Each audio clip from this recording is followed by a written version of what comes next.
Hi everyone, I'm Rich, and this is Mission 1820, and welcome back to a brand new series. After finishing our last series on the characters of the Bible, I wanted to switch gears just a little bit and focus on a topic that directly affects our relationship with God. So in this new series we're calling The Sins of the Bible, we're going to explore several of the sins that put us in direct opposition with God and our relationship with Him. And we're going to do these videos in just 5 minutes or less.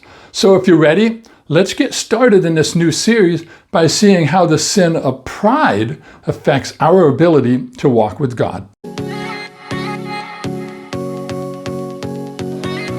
Pride's something we've all felt at one time or another.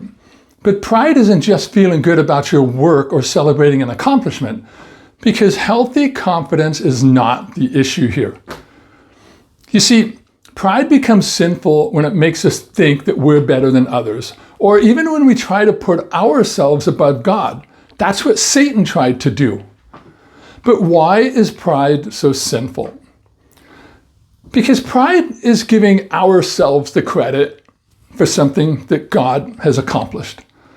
Pride's taking the glory that belongs to God and keeping it for ourselves. Pride is self-worship. Now, anything we accomplish in this world would not have been possible were it not for God enabling and sustaining us. See, pride's that inner voice that says, I don't need anyone. You know what? I don't even need God. That's why pride is so dangerous.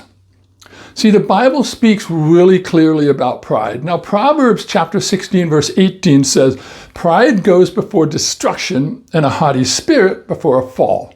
Now, that word haughty means the worst kind of pride. That verse reminds us that pride sets us up for failure, that it blinds us to reality and it leads to our downfall. Again, this is what happened to Satan. Another powerful verse is found in the book of James, chapter 4, verse 6. Now, he says, God opposes the proud, but gives grace to the humble. Now, think about that for a moment. God actually resists the prideful, which means that when we are full of pride, we are putting ourselves in direct opposition to God Himself. What we need to be aware of is that sin can creep into our lives in ways that we don't even recognize, such as the way that we might look down on others, thinking that we're smarter or maybe even more successful than our peers. Or it just might be the refusal to admit when we are wrong about something, because our ego simply won't let us do that. Pride keeps us from asking for help. It keeps us from apologizing, and it even keeps from forgiving others. You see, pride isolates and it slowly destroys relationships. It's even kept people from accepting Jesus Christ as their Savior. But here's the good news. The opposite of pride is humility. And humility doesn't mean that we're thinking less of ourselves. What it means is that we're thinking of ourselves less. It's choosing to recognize our dependence on God and valuing others as much as we value ourselves. See, Philippians chapter 2, verses 3 and 4 says, do nothing out of selfish ambition or conceit. Rather, in humility, value others above yourselves, not looking to your own interest, but each of you to the interest of the others. That's the cure for pride.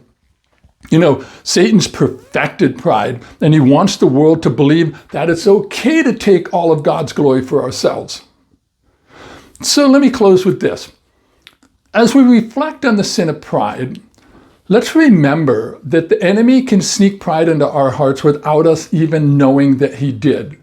See, we're not to boast about ourselves. If we do want to boast, then what we do is we proclaim the glories of God in our own lives. What we pride about ourselves means absolutely nothing in God's work. So think of this.